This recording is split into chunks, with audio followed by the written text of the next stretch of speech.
Rentetan rudal balistik Iran menggempur wilayah Palestina yang dikuasai Israel. Aksi ini menjadi serangan perdana sejak gencatan senjata AS Iran pada April lalu dan menjadi balasan atas serangan Israel ke wilayah Lebanon. Militer Iran IRGC juga meluncurkan serangan pesawat nirawak atau drone yang ditempeli pesan bertuliskan, "Kami tidak akan meninggalkan Lebanon." Iran bahkan menutup wilayah udara di sisi barat untuk bersiap menghadapi kemungkinan serangan balasan. ارتش صهیونیستی باید حملات خود به جنوب لبنان و ضاحیه را متوقف نماید و در صورت گسترش حملات خود به آن منطقه و یا پاسخ به اقدام ایران با ضربات کوبنده‌تر و پشیمان کننده روبرو و حملات ویرانگری علیه رژیم و حامیان آن آغاز خواهد شد. Aksi ini dibalas oleh Israel dengan menyerang sistem pertahanan udara Iran di Iran Barat dan Tengah. IDF merilis rekaman serangan ke salah satu sistem pertahanan udara Iran yang menyimpan rudal yang ditargetkan untuk menyerang pesawat Israel. Israel menyebut serangan rudal Iran sebelumnya sebagai kesalahan besar. Israel telah memperbarui pedomannya untuk warga sipil, membatasi pertemuan besar, dan menutup sekolah di seluruh negeri. Tentara Israel IDF mengklaim sudah sangat siap dalam pertahanan dan kuat dalam menyerang. Sistem pertahanan udara dikerahkan di seluruh negeri. זמן קצר, משטר הטרור האיראני שיגר טילים לעבר שטח מדינת ישראל. נערכנו לכך. צה"ל ערוך חזק בהגנה וחזק בהתקפה. מערכות ההגנה האווירית פרוסות בכל רחבי הארץ. בשעה זו הרמטכ"ל מקיים הערכת מצב עם פורום המטה הכללי ומאשר תוכניות להמשך. Saling serang Israel dan Iran semakin memperkeruh upaya negosiasi damai Amerika-Iran. Posisi Amerika juga kian terjepit. Pekan lalu, Presiden Amerika Donald Trump bahkan bilang ingin memisahkan Lebanon dari poin perundingan dengan Iran. Trump juga mengklaim sudah berbicara dengan Perdana Menteri Israel Netanyahu untuk menghentikan serangan ke Lebanon. Begitupun dengan perwakilan Hizbullah. I think we're trying to separate it. I mean, look.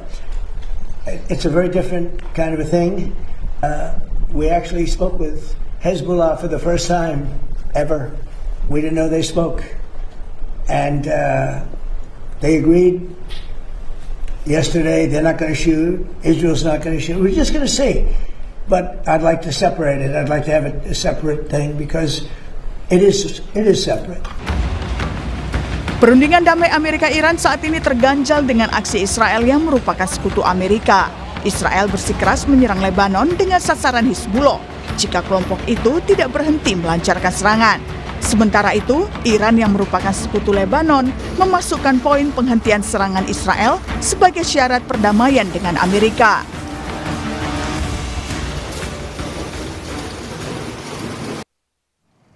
Israel menggempur wilayah pertahanan udara Iran sebagai balasan serangan rudal Iran sebelumnya. Sementara serangan dilakukan Iran sebagai respon atas serangan Israel ke Lebanon yang merupakan sekutunya. Aksi saling serang ini kian jadi ganjalan upaya negosiasi Amerika-Iran yang saat ini justru terkesan buntu.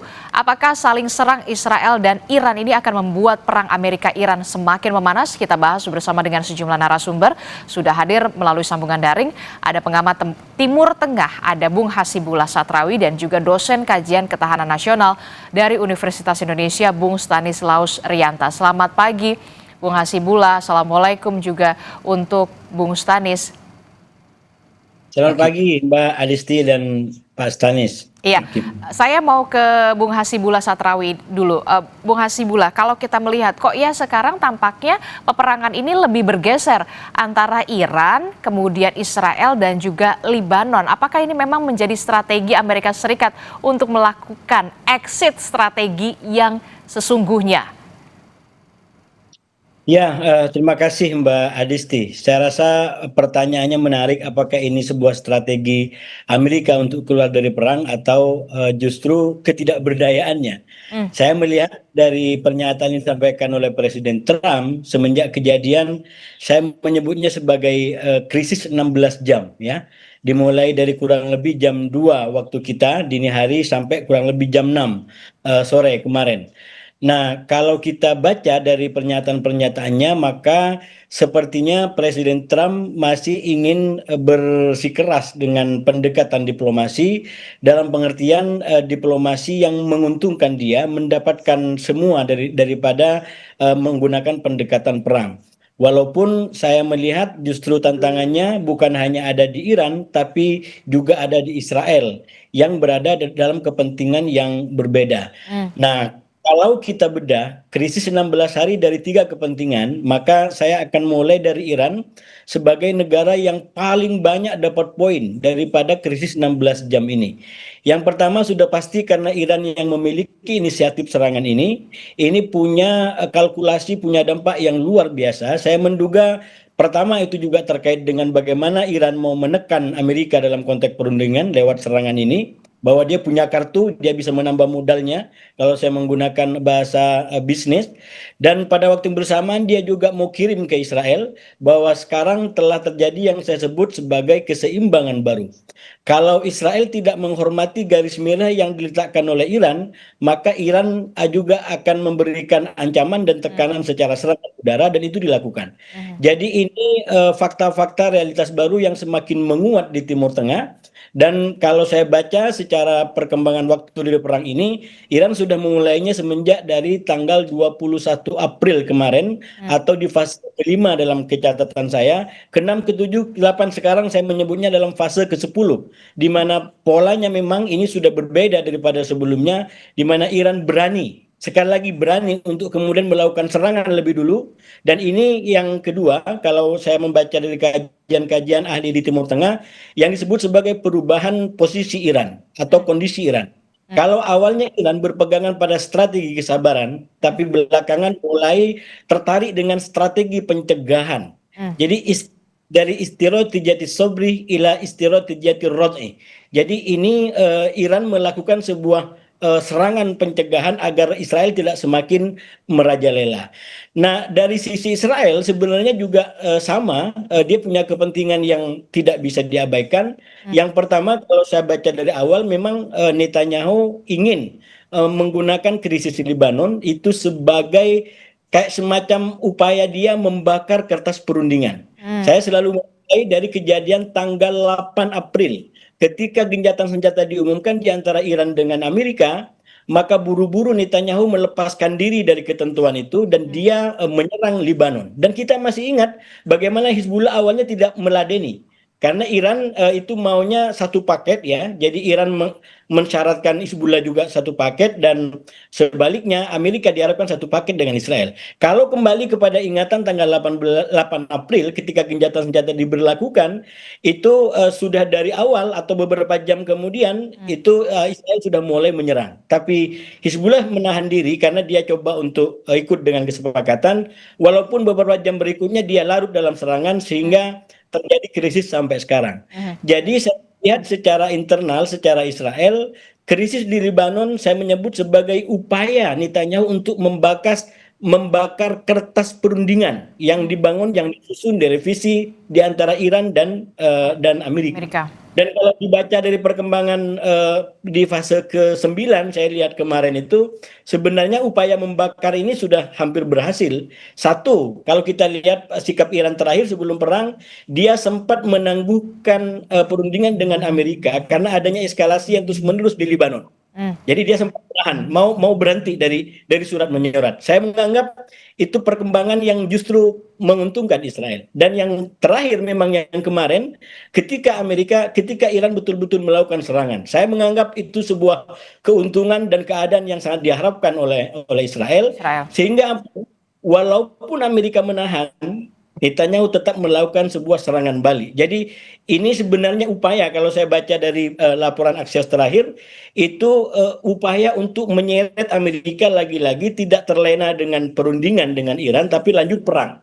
Tapi di luar dugaan, nah ini akhirnya yang tidak terlalu happy bagi Israel, di luar dugaan justru Trump tetap berpegangan kepada bagian-bagian kertas perundingannya yang sudah dibakar dan mencoba untuk menyelamatkan kertas-kertas itu, dan sampai hari ini menurut saya Trump berhasil untuk kemudian memadamkan kebakaran yang telah diciptakan baik oleh Iran maupun oleh Israel, dan sekarang berada pada posisi harapan lagi dan perundingan lagi, walaupun situasinya menurut saya pada akhirnya Iran yang lebih dapat keuntungan karena Iran menambah modal dengan menyerang tadi, maka pesan dia jelas kepada Amerika bahwa garis merahnya tidak dilanggar, bahwa Oke. Lebanon bagian daripada kekuatan senjata dan dia siap dalam perang lebih lanjut kalau ketentuannya tidak diperhatikan. Oke, Anda sepakat Bung Stanis apa yang diperspektifkan oleh Bung Hasibullah Satrawi kalau ini adalah upaya dari Israel dalam tanda kutip untuk membakar perundingan antara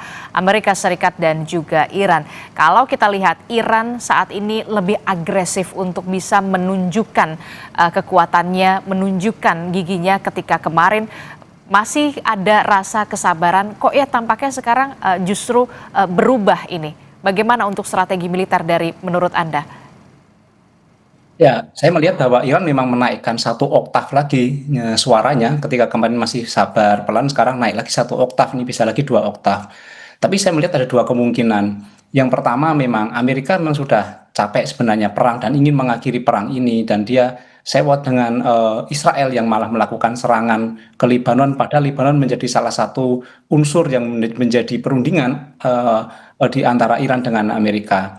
Tapi saya pernah mengatakan juga di forum ini di Kompas bahwa nanti Amerika ketika meninggalkan Iran, dia akan serah terima kepada Israel bahwa perang mungkin akan berhenti, tetapi permusuhan akan terus dijaga, dan dia akan menyerah terimakan kepada Israel permusuhan itu.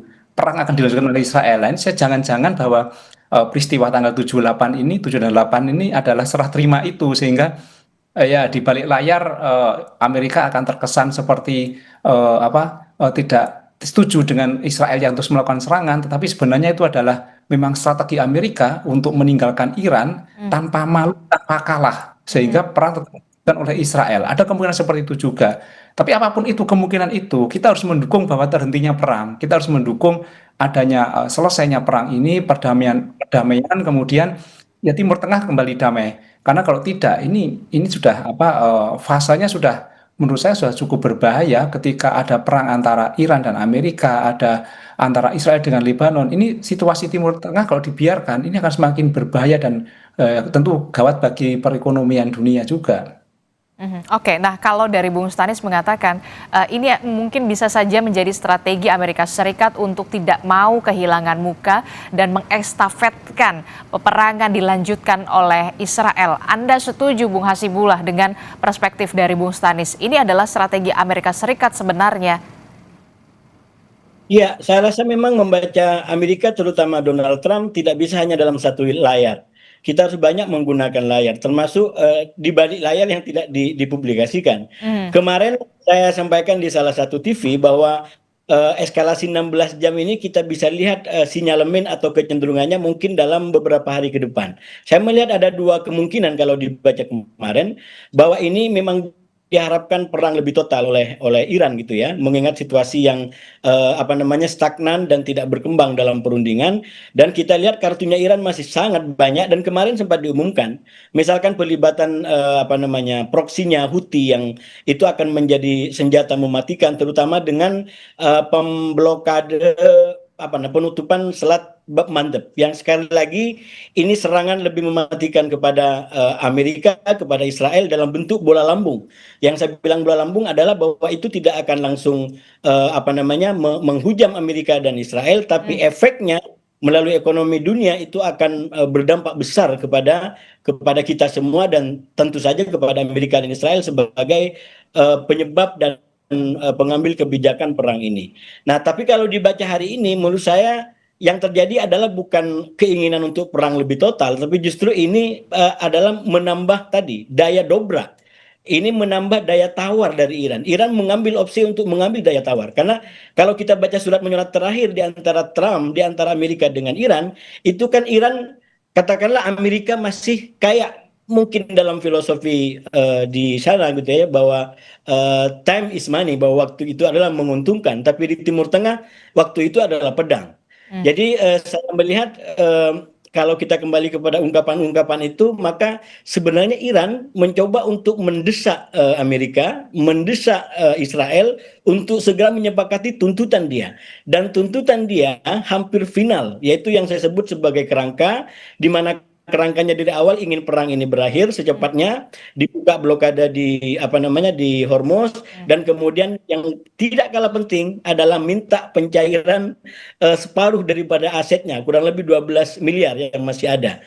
Saya melihat itu adalah kepentingan-kepentingan Iran yang ingin dikawal dengan serangan kemarin, agar Amerika segera setuju dengan itu. Kalau tidak, maka opsi perang bisa diambil. Dan dalam konteks itu, saya melihat justru Amerika semakin tertekan karena kepentingan untuk meladeni perang di Israel sangat-sangat kuat. Ini yang harus kita akuin. Melalui perang 40 hari, Israel makin sadar bahwa Iran itu betul-betul ancaman. Dan kalau kita baca pernyataan-pernyataan publik, itu betapa mereka ingin agar Iran sebagai ancaman, Hizbullah sebagai ancaman itu segera diredakan. Nah, persoalannya Netanyahu selama ini sudah tampil dengan kampanye seakan-akan dia hebat menghancurkan Iran karena berhasil membunuh tadi, tapi kenyataannya peluru-peluru mereka, rudal-rudal mereka tidak terkurangi. Jadi ada kekhawatiran yang cukup keras di Israel berkaitan dengan realitas ancaman dari Iran sekarang. Nah, sementara Amerika seperti disampaikan tadi tidak memungkinkan untuk melanjutkan perang ini. Memang skenario tadi disampaikan ini transisi ke Israel itu mungkin, karena saya selalu sampaikan itu ada presidennya dulu ketika katakanlah perundingan di antara Amerika dengan Houthi. Amerika dengan Houthi di awal tahun 2005 itu persis bahwa itu dilakukan sepihak di antara Amerika dengan Houthi. Waktu itu Houthi juga sering menyerang kapal-kapal Amerika di Laut Merah. Merasa dirugikan, Amerika masuk deal dengan Houthi, tapi Houthi lanjut dengan Israel. Nah, ke depan ada kemungkinan juga bahwa ini menjadi cara Amerika untuk pamit dari perang ini, dan Israel bisa lanjut dengan perangnya sepihak dengan lawan-lawannya. Walaupun ya baca kemungkinannya 60-40%, 60 kepada penghentian, 40 akan ditransisikan ke Israel. Oke, jadi ada berbagai macam kemungkinan yang akan terjadi ketika sudah melewati krisis 16 jam ini. Apakah ini adalah bentuk upaya pamit Amerika Serikat untuk kemudian diestafetkan kepada Israel, peperangan masih akan terus berlanjut, ataukah kemudian akan ada posisi tawar yang lebih lagi untuk Iran bersama dengan Amerika Serikat? Tentu kemungkinan ini yang masih harus kita baca potensinya akan ke arah mana, Bung Hasibullah Satrawi. Tapi kemudian Bung Stanis, dari sisi kekuatan militer kalau kita membacanya, ketika memang perang itu diestafetkan dari Amerika Serikat kepada Israel untuk dilanjutkan bersama dengan Iran dan juga Lebanon, dari kekuatan militer Iran versus Israel, apakah ini akan menjadi lawan yang seimbang atau seperti apa kalau dari kekuatan militer dari masing-masing negara? Ya, kita bicara statistik dalam global firepower itu Amerika nomor 1, Israel nomor 15, Iran nomor 16. Iran kemarin dia menghadapi Amerika yang nomor 1 saja, Iran masih kuat, masih bertahan. Sekarang apalagi cuma menghadapi Israel yang nomor 15 yang posisinya secara statistik sama. Tapi yang perlu diingat adalah orang tidak bisa melihat sebenarnya apa yang dimiliki oleh Iran. Itu susah dilihat. Dia punya persenjataan yang kuat, dia punya daya tahan yang kuat, sehingga ketika menghadapi negara dengan peringkat yang paling tinggi itu dia masih bisa bertahan.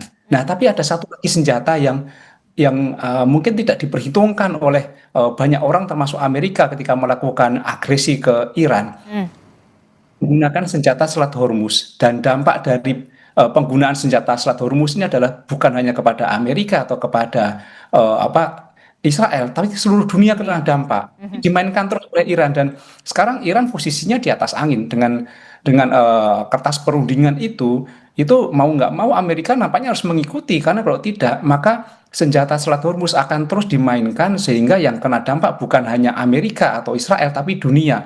Ini sebenarnya yang membuat Amerika harus segera mundur dan melanjutkan permusuhan dengan Israel, walaupun nanti skalanya mungkin kecil-kecilan seperti dulu ya, serangan mereka bermusuhan seperti itu. Jadi yang harus diperhitungkan sebenarnya bukan senjata alutsistanya, tetapi adalah senjata Selat Hormuz itu yang dampaknya terhadap seluruh dunia. Oke, ini yang kemudian menjadi atensi, bukan soal kekuatan militernya, tapi kemudian Selat Hormuz yang kemudian menjadi andalan dari Iran untuk bisa dalam tanda kutip melemahkan tidak hanya soal Israel dan juga Amerika Serikat, tapi juga berdampak kepada dunia. Bung Hasibullah Satrawi, bagaimana Anda melihat perspektif ini?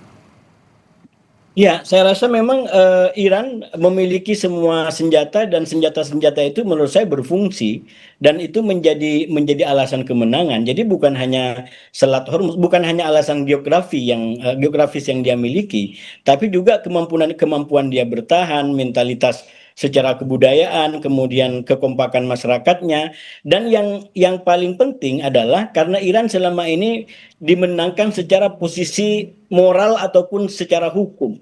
Dia berada pada posisi yang defensif, diserang lebih dulu. Nah, saya terus terang di catatan terbaru di sosial media saya itu ngasih ungkapan bahwa di antara yang berubah dari peta sekarang adalah posisi Iran dari sebelumnya adalah defensif menjadi ofensif. Nah, di situ saya bilang kita perlu mengingatkan Iran jangan terpancing dengan logika ofensif. Karena kalau itu jadi logika ofensif nanti tidak ada bedanya dengan Israel dan Amerika. Jangan lupa 28 Februari dilakukan oleh Amerika dan Israel itu atas nama juga karena apa? Karena pencegahan. Karena seakan-akan mereka membayangkan nuklir Iran, rudal Iran akan luar biasa dan akhirnya mereka melakukan serangan itu. Nah, kalau Iran terlena dengan kemampuannya sekarang bahwa Israel dianggap sebagai ancaman lalu melakukan agresi seperti kemarin, serangan terlebih dahulu seperti kemarin, maka sebenarnya Iran sudah mengalami pergeseran posisi yang awalnya sebagai posisi defensif, dia membela diri, menjadi posisi yang ofensif, dia menyerang lebih dulu. Nah, kalau saya baca secara objektif dari Iran kan sebenarnya sudah ada dua yang itu ke depan Iran mungkin tidak akan tidak akan selalu sama, minimal peta dukungan masyarakat dunia kepada Iran. Yang pertama soal Hormuz sendiri. Saya katakan sejak awal Hormuz itu memang efektif bagi Iran, tapi Hormuz bersifat sementara. Kalau selama bukan tidak mungkin Iran akan berhadapan dengan opini dunia, dengan masyarakat dunia. Yang bahasa saya tidak mungkin dunia rela lapar, rela mati hanya ingin melihat Iran menjadi pahlawan dalam melawan ketidakadilan Israel dan Amerika. Saya nggak masuk di situ. Jadi ke depan kalau Iran lanjut dengan katakanlah mempolitisir Selat Hormuz tidak sesuai dengan kepentingan masyarakat dunia, maka sangat mungkin Iran akan berhadapan dengan masyarakat dunia, kepentingan dunia. Barat dengan Timur yang menginginkan Hormuz kembali normal seperti dulu. Dan sekarang kalau kemudian Iran lanjut dengan katakanlah gaya-gaya ofensif seperti sekarang, sekali lagi saya tidak pernah menyetujui, tidak pernah membiarkan serangan-serangan yang dilakukan oleh Israel dan Amerika kepada bangsa-bangsa lain yang tidak ada pertanggungjawabannya. Cuman kita menginginkan ke depan tidak perlu lagi ada negara yang melakukan dalam tanda kutip dosa yang sama atas nama alasan yang kurang lebih sama. Kalau dalam rangka membela diri menurut saya itu hal yang legal, dibenarkan dan kita mendukung Iran sepenuhnya di situ dan mungkin dalam konteks sekarang masih perundingan karena perangannya juga masih belum berakhir, masih bisa dipahami. Tapi kalau lanjut dengan kondisi seperti ini, serang menyerang seperti ini, maka Iran sebenarnya juga bisa berhadapan dengan masyarakat dunia yang punya pandangan bahwa terutama yang menginginkan perdamaian, bahwa yang dilakukan oleh juga tidak bisa dipertanggungjawabkan. Karena itu saya berharap bahwa dengan adanya realitas baru di Timur Tengah ini, Israel tidak lanjut dengan politik semena-mena. Anda berhenti merasa seakan-akan menjadi paling berkuasa di dunia. Anda berhenti dari kesemena-menaan di dalam memperlakukan tetangga. Mereka punya hak untuk merdeka. Mereka punya hak untuk hidup damai. Saya rasa itu yang harus kita perjuangkan.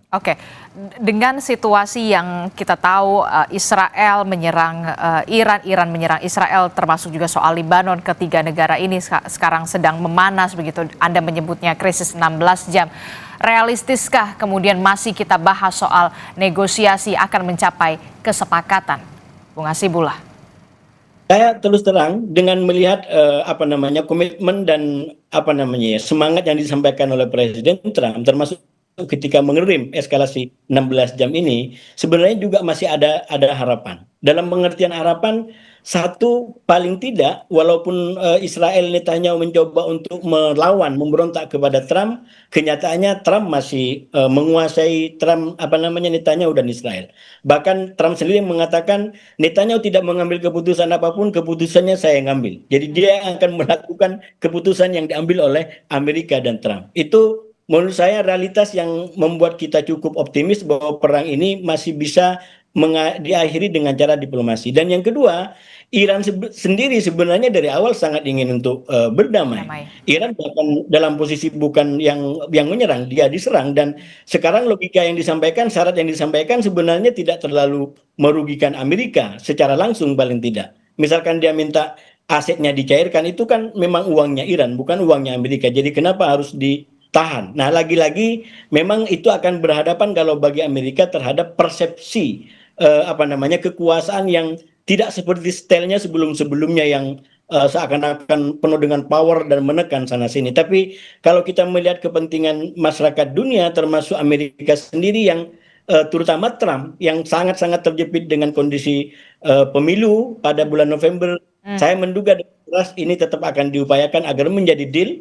Dan kalaupun ada upaya untuk merusak di tengah jalan seperti krisis 16 jam, Trump akan melakukan upaya-upaya untuk memadamkan seperti yang kita lihat kemarin. Oke, kalau Bung Hasibullah Satrawi masih optimistis akan ada upaya dari Presiden Donald Trump untuk bisa mencapai kesepakatan melalui diplomasi. Kalau dari sisi Bung Stanis, besarkah potensi itu?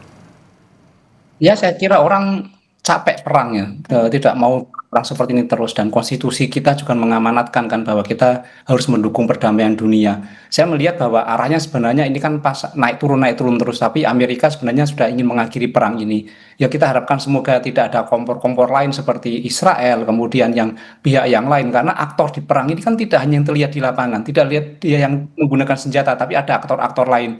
Kita nggak tahu sebenarnya Cina memainkan apa, Rusia memainkan apa, kemudian negara-negara di Timur Tengah memainkan apa. Tapi yang paling adalah aktor yang menggunakan senjata berhenti dulu supaya mereka tidak saling mengirimkan peluru-peluru, kemudian berhenti, kemudian mereka masuk dalam meja perundingan. Ketika mereka sudah berhenti menggunakan senjata dan mereka masuk dalam meja perundingan, kita harus optimis bahwa perdamaian bisa tercapai.